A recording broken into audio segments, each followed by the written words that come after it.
Hello there. Oh, it's there.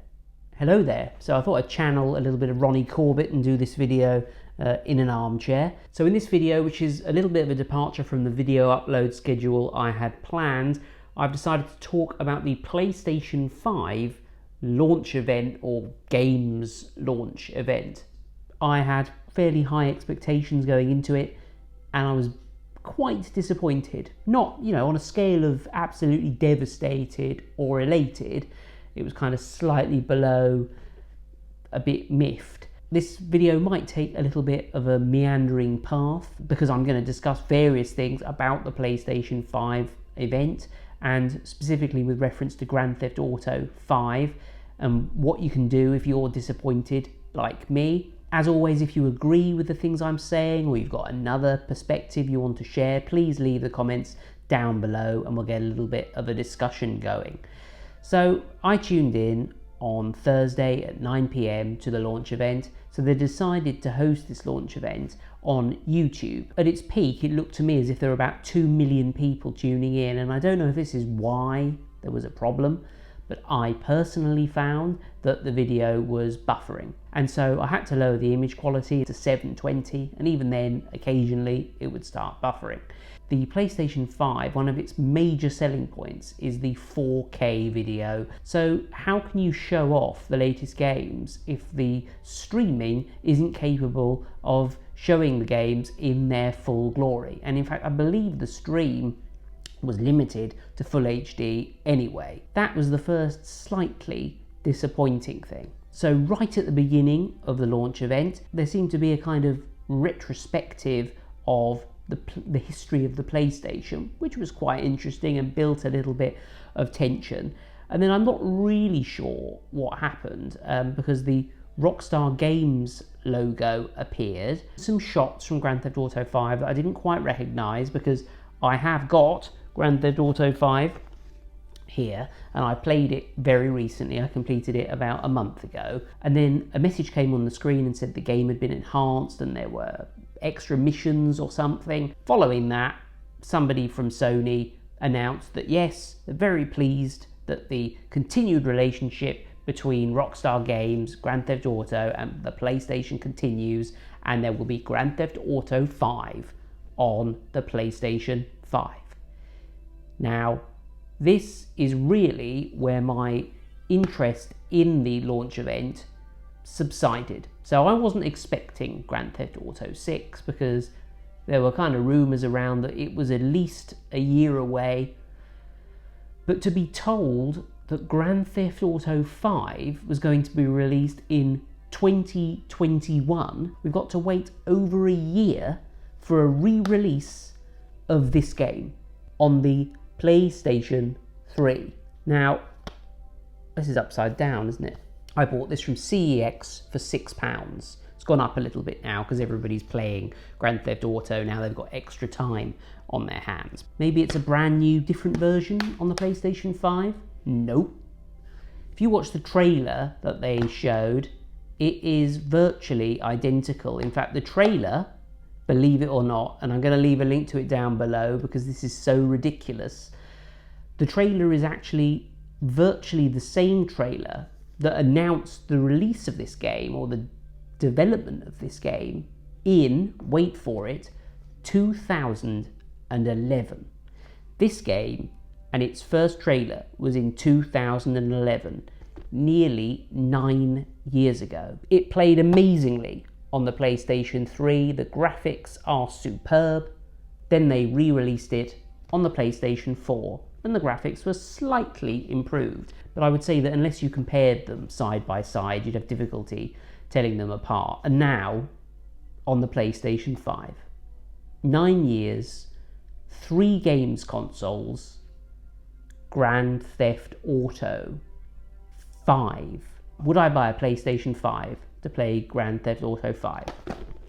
No, I wouldn't. Why have they done it? In the process of playing Grand Theft Auto 5, I've realised that Grand Theft Auto Online is extremely popular and hugely lucrative for Rockstar Games. I saw some figure, 500 million quid or something, per year.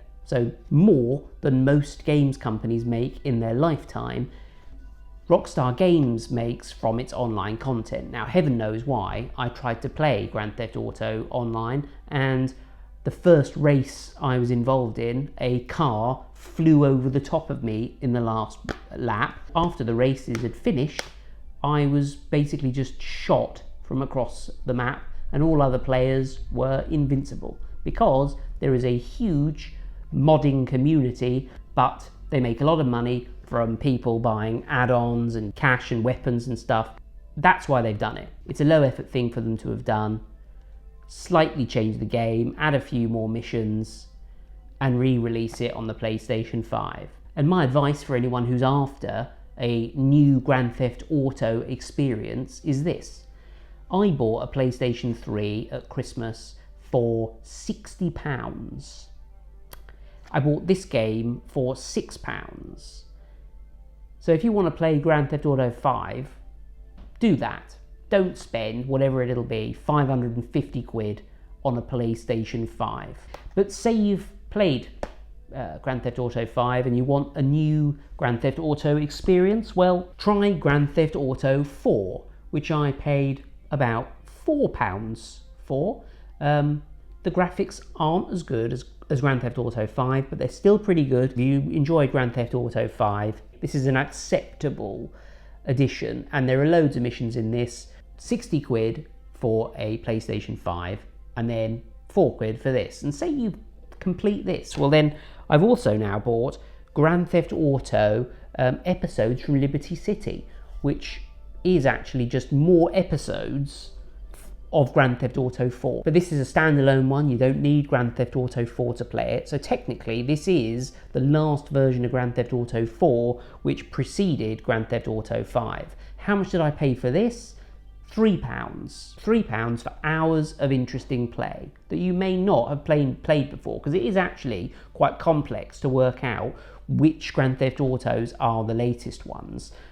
So go and check those out if you're interested, if you want a genuinely new Grand Theft Auto experience. So let's talk about the rest of the launch event. My hopes were raised and then they were dashed, but I thought, well, this is a new console, let's see what else they are going to release on it. One of the first things that really caught my eye was Gran Turismo. It's practically photorealistic. It's like you're driving an actual race car. But I do caveat that slightly. I've got Gran Turismo 6, I think it is. It was either 5 or 6 on my PlayStation 3, and the graphics on that are beautiful, okay?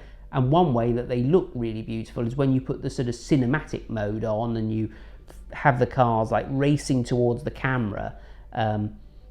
That tends to look much more realistic. And of course, this is the technique they employed in this sort of demo that they showed in the launch event. That said, you know, shots of the cars and things, you could see the sort of the pitting and the metal and scratches in the interior, and I mean, it was really extremely exquisitely detailed. Following Gran Turismo, everything sort of blurred into kind of two main categories of games. So if you've ever played Final Fantasy, those sort of big, huge, oversized swords and a sort of fast sweeping fighting styles, where you smash a load of buttons on your keypad, there were many games like that. So if you're interested in Final Fantasy, which I'm not, then there's plenty of that sort of stuff due on the PlayStation 5. There were a number of very childish games, a game which I can only assume was devised under the influence of,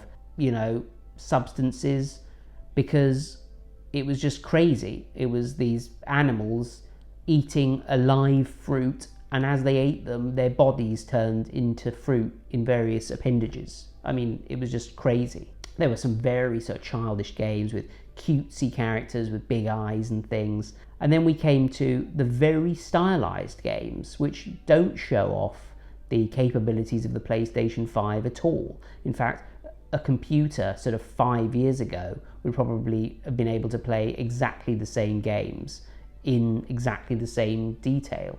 There was also a basketball game which looked amazing. I mean, beads of sweat rolling down this basketball player's face.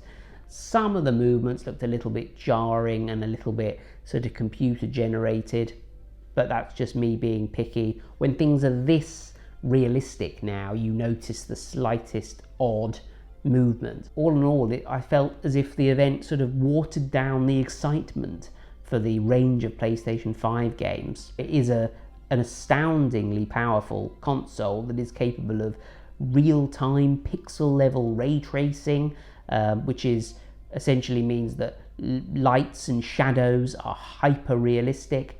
Skin textures and things, they look virtually realistic now. If you're into kind of games that aren't just shooting, and I realise Grand Theft Auto is a shooty game, okay, maybe I'm a little bit closed-minded about shooting games, but unless you're into Final Fantasy, cartoon-style games, there isn't much for you.